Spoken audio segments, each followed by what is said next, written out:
Mga kababayan nating seniors, kung kayo ay 60 o 65 pataas at nakatanggap ng mensahe o nakakita ng post sa Facebook tungkol sa 13,500 piso bonus para sa Enero 2026, pakinggan niyo muna ako bago kayo mag-expect o magsabi sa inyong mga kaibigan. Maraming kumakalat na fake news ngayon at ayokong ma-disappoint kayo o mahuli kayo sa mga maling impormasyon. Kaya umupo muna tayo, kumuha ng kape, at pag-usapan natin ito ng maayos para malaman ninyo kung ano ba talaga ang totoo at kung ano ang gawa-gawa lang. Hindi ako narito para magbigay ng false hope, nandito ako para ibigay sa inyo ang tunay na mga detalye tungkol sa inyong pensyon, kung magkano talaga ang matatanggap ninyo, kailan kayo magkakapera, at paano ninyo masisiguro na hindi kayo mauubos o matatanggalan ng benepisyo. Ang totoo lang, walang 13,500 piso one-time bonus na i-release ng SSS o GSIS ngayong Enero 2026. Wala po yan sa official announcement ng dalawang ahensya. Pero huwag kayong mag-alala kasi may mga tunay na benepisyo kayo na dapat ninyong malaman at ang mga ito ay mas mahalaga pa kaysa sa mga viral post na walang basehan. Ang SSS at GSIS ay may kanya-kanyang pension reform at 13th month pension na totoong ibibigay at yan ang dapat nating pagtuunan ng pansin ngayong 2025 at 2026. Ang unang kailangan nating linawin ay ang pagkakaiba ng SSS at GSIS. Maraming seniors ang nalilito kasi akala nila pareho lang ito o pwedeng pagsama-samahin ang kanilang benepisyo. Hindi po ganon. Ang SSS at GSIS ay magkahiwalay na sistema na may kanya-kanyang mga patakaran, pondo at schedule ng pagbibigay ng benepisyo. Kung nagtrabaho kayo sa private sector o naging self-employed, SSS member kayo. Kung naman government employee kayo, GSIS naman ang sistema ninyo. May mga tao na pareho dahil nag-private sector muna sila bago nag-government or vice versa at sa kanila, dalawang hiwalay na pension ang kanilang matatanggap pero hindi ito isang combined payout. Kaya kung may nakita kayong post na nagsasabi na may 13,500 piso para sa lahat ng SSS at GSIS pensioners, agad-agad dapat kayong mag-doubt dahil hindi ito makatotohanan based sa sistema ng dalawang ahensya. Ngayon, pag-usapan natin ang SSS Pension Reform Program na nagsimula noong Setyembre 2025. Ito ang tunay na dagdag na dapat ninyong asahan, hindi ang fake na 13,500 piso bonus. Ang SSS ay nag-anunsyo ng isang 3 taong pension reform program na magtataas ng pensyon sa loob ng 3 taon simula 2025 hanggang 2027.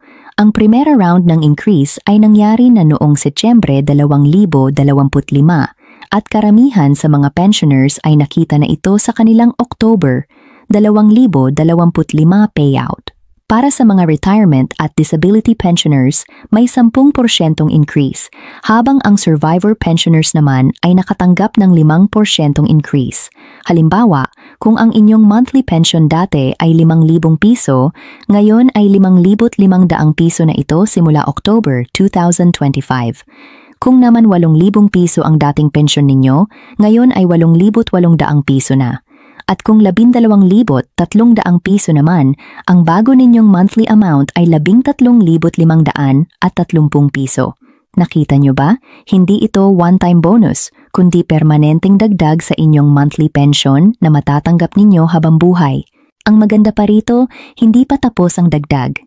Darating ang Setyembre 2026 at may isa na namang round ng increase.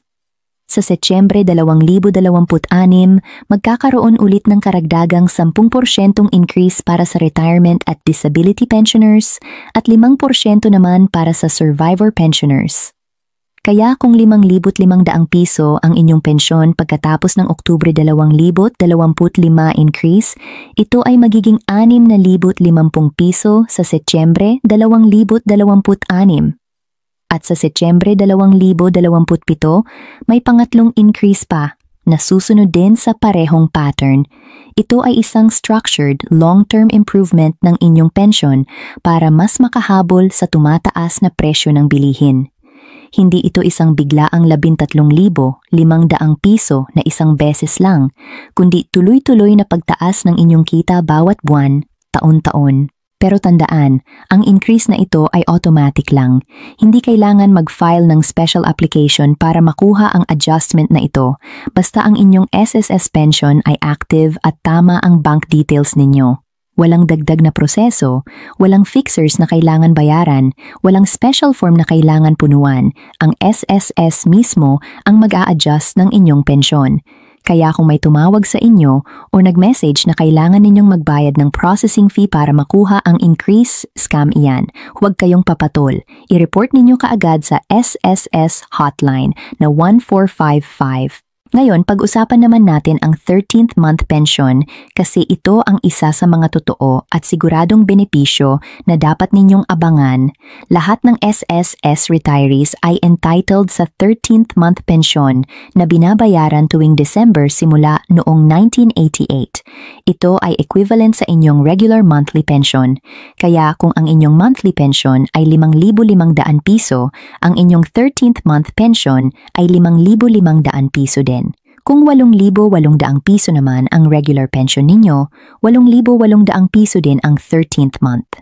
Ang SSS ay karaniwang naglalabas ng 13th month pension sa unang linggo ng December at madalas pa itong pina-early para maka-withdraw ang pensioners bago ang holiday rush.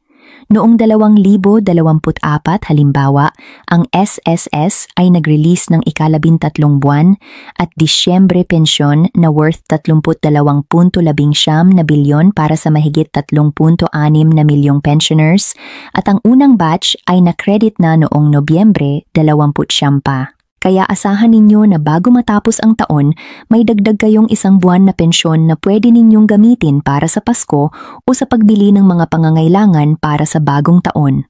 Marami ring nagtanong tungkol sa GSIS. Para sa mga GSIS pensioners, ang sistema ay medyo iba pero may mga katulad ding benepisyo.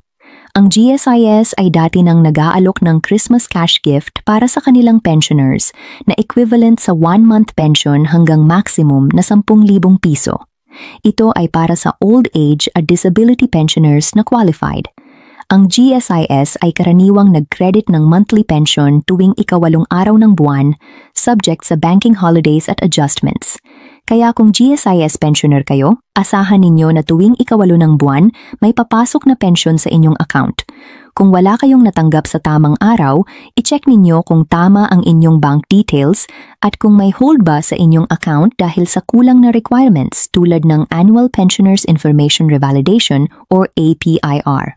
Pag-usapan naman natin ang payout schedules para siguradong hindi kayo mahuli sa pagkuha ng inyong pera. Para sa SSS, ang monthly pension crediting ay sumusunod sa last digit ng inyong SS number. Kung ang SS number ninyo ay nagtatapos sa 1 hanggang 4, ang inyong pensyon ay karaniwang nakakredit sa pagitan ng 1 at ika-15 ng buwan. Kung naman ang SS number ninyo ay nagtatapos sa 5 hanggang 9, ang crediting ay nasa pagitan ng ika-16 at 31 ng buwan. Pero tandaan, ang exact date ay pwedeng mag-vary depende sa bank processing, weekends, at holidays. Kaya ang best practice ay regular ninyong i-check ang inyong My SSS account at bank statement para makita kung kailan talaga pumasok ang inyong pensyon. Para sa GSIS naman, mas simple ang sistema dahil karamihan ay nakakredit tuwing ika-8 ng buwan, maliban kung may holiday o weekend na nakakaapekto sa banking transactions. Ngayon, may mga hidden benefits din na dapat ninyong malaman na madalas hindi na pag-uusapan. Una, simula January 1, 2017, lahat ng SSS retirement pensioners ay tumatanggap din ng additional 1,000 pesos benefit on top ng kanilang monthly pension. Ito ay automatic na kasama sa inyong regular pension, kaya kung ang computed pension ninyo ay 4,000 piso based sa formula, ang actual na matatanggap ninyo ay 5,000 piso dahil sa 1,000 piso additional benefit na ito. Pangalawa, kung meron kayong dependent children na conceived o legally adopted bago kayo nag-retire, entitled sila sa dependence pension. Ang dependence pension ay equivalent sa 10% ng inyong monthly pension o 200 at 50 piso. Alin ang mas mataas? at ito ay para sa bawat dependent child na hindi pa umabot ng 21 taong gulang o kung over 21 taong gulang sila, dapat congenitally or permanently incapacitated sila at hindi kayang mag-support ng sarili. Maximum of 5 children ang pwedeng mag-qualify, starting sa youngest. Kaya kung may mga dependent children kayo, siguruhing nakaregister sila para makakuha din sila ng portion ng pension. Pero may mga bagay din na kailangan ninyong bantayan para hindi kayo matanggalan ng benepisyo o ma-reduce ang inyong pensyon. Una sa lahat, ang ACOP o Annual Confirmation of Pensioners. Ito ay isang annual requirement ng SSS para i-verify na buhay pa kayo at qualified pa rin kayong makatanggap ng pensyon. Dati, kailangan ninyong pumunta personally sa SSS office para dito, pero ngayon, pwede na kayong mag-comply via email or video conference, hindi na kailangan lumabas ng bahay para siguradong safe kayo. Kaya walang dahilan para hindi kayo mag-comply. Kung hindi kayo mag-comply sa ACOP, ang inyong pensyon ay pwedeng masuspend until mag-comply kayo. Pangalawa, kung may overpayment dahil sa dependent's death, employment, o marriage, ang overpaid pension ay i-deduct mula sa inyong monthly pension. Kaya kung may mga pagbabago sa status ng inyong dependents, i-report ninyo kaagad sa SSS para hindi kayo magkaroon ng problema sa penalties o deductions mamaya. May mga tax implications din na dapat ninyong malaman. Ang 13th month pension ay non-taxable basta ang kabuwang halaga ng 13th month benefits at iba pang bonuses na natanggap ninyo ay hindi lumalampas sa 70,000 piso. Para sa karamihan ng SSS pensioners, ang 13th month pension ay mababa sa 70,000 piso kaya hindi kayo mabubuwisan dito. Pero kung meron kayong ibang sources ng income o bonuses, i-compute ninyo kung lumalampas kayo sa threshold para alam ninyo kung may tax obligation kayo. Sa general, ang regular monthly pension ninyo ay hindi taxable, kaya ang matatanggap ninyong monthly amount ay ang full amount na walang bawas na tax. Para sa mga gustong mag-maximize ng retirement income, may ilang strategies na pwede ninyong gawin. Una, kung hindi pa kayo nag-retire pero malapit na, consider ninyong mag-contribute pa ng additional months para umabot sa mas mataas na average monthly salary credit o AMSC. Ang formula para sa monthly pension ay 300 plus 20% times AMSC plus 2% times AMSC times credited years of service minus 10 o ang minimum pension na 1,200 piso kung may at least 10 CYS o 2,400 piso kung may at least 20 CYS, alin ang mas mataas. Kaya mas mataas ang AMSC ninyo at mas maraming years of service, mas mataas din ang pension ninyo. Pangalawa, kung kaya ninyong mag-ipon ng extra, tingnan ninyo ang My SSS Pension Booster. Ito ay isang voluntary savings scheme na secured, tax-free at affordable na bukas sa lahat ng SSS members. Pwede kayong mag-contribute ng kahit 500 piso per payment, walang maximum limit at ang return on investment ay umabot sa 6.7% noong 2023 at target ng SSS ay 7.2% interest rate. Ang total contribution at investment earnings ay tax-free at marireceive ninyo ito on top ng regular SSS benefit ninyo pagka-retire. Kaya kung may extra kayo at gusto ninyong mas mataas ang retirement fund ninyo, ito ay isang magandang option. Ngayon, pag-usapan natin kung paano ninyo ma-verify kung ano ang totoo at ano ang fake news. Ang pinakamahusay na paraan ay pumunta directly sa official sources. Para sa SSS, mag-login sa My SSS account ninyo sa www.sss.gov.ph. Doon makikita ninyo ang inyong pension history, ang exact amount ng inyong monthly pension, ang dates ng payout, at lahat ng official announcements tungkol sa pension increases o changes sa benepisyo. Kung may tanong kayo, tumawag sa SSS hotline na 1455 o mag-email sa ussaptay@sss.gov.ph. Huwag kayong magtiwala sa random Facebook posts o text messages na nagsasabi ng mga malaking amount na walang verification. Para naman sa GSIS, pwede kayong mag-login sa eGSIS mo portal o tumawag sa GSIS Contact Center.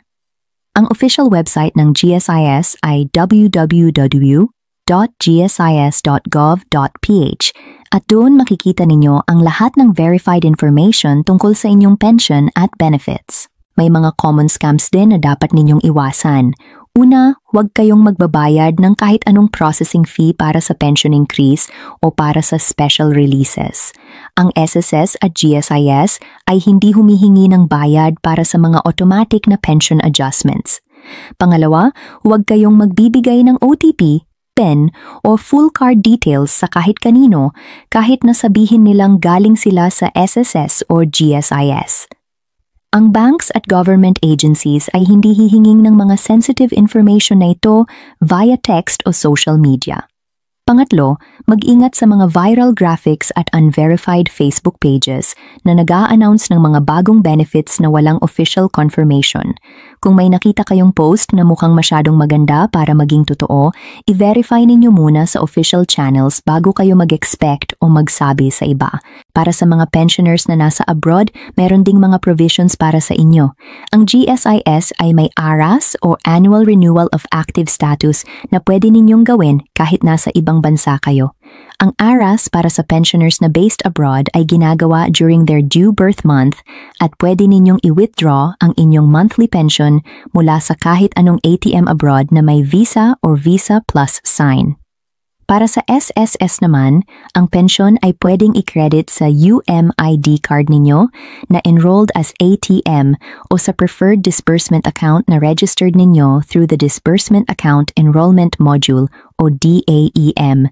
Kaya kahit nasa ibang bansa kayo, makukuha ninyo pa rin ang inyong pension basta updated ang inyong bank details at compliant kayo sa requirements. Sa pagtatapos, gusto kong ulitin ang pinakamahalagang mensahe. Walang 13,500 piso bonus para sa Enero 2026. Iyan ay fake news na kumakalat sa social media at maraming seniors ang nahuhulog sa ganitong mga maling impormasyon. Ang totoo ay may mas mahalaga pa kayong dapat abangan. Ang SSS Pension Reform Program ay nagbibigay ng permanent increase sa inyong monthly pension, hindi isang one-time bonus. Ang increase na ito ay nagsimula na noong Setyembre 2025 at tuloy-tuloy ito hanggang 2027. Ang 13th month pension naman ay isang taunang benepisyo na binibigay every December at ito ay equivalent sa inyong regular monthly pension. Ang GSIS naman ay may sariling pension system at benefits na regular na rin release tuwing ika-8 ng buwan. Lahat ng ito ay tunay, verified at pwede ninyong i-check sa official channels ng SSS at GSIS. Kaya mga kababayan, huwag kayong padala sa mga fake news at viral posts na walang basehan. Magtiwala sa official information mula sa MySSS, eGSIS mo at sa mga official announcements ng government agencies. Siguruhing updated ang inyong bank details, comply kayo sa ACOP at ARAS, at regular ninyong i-check ang inyong accounts para makita kung tama ang inyong mga payouts. Kung may mga tanong kayo o may nakitang suspicious, tumawag sa hotlines ng SSS o GSIS. Huwag kayong mahiyang magtanong. Mas mabuti na sigurado kayong alam ninyo ang totoo kaysa magpaniwala sa mga kumakalat na fake information na pwedeng mag-cause ng disappointment o maging dahilan pa ng mga scams. Ingat kayong lahat at naway makatulong ang information na ito para mas maintindihan ninyo ang inyong mga karapatan at benepisyo bilang SSS at GSIS pensioners.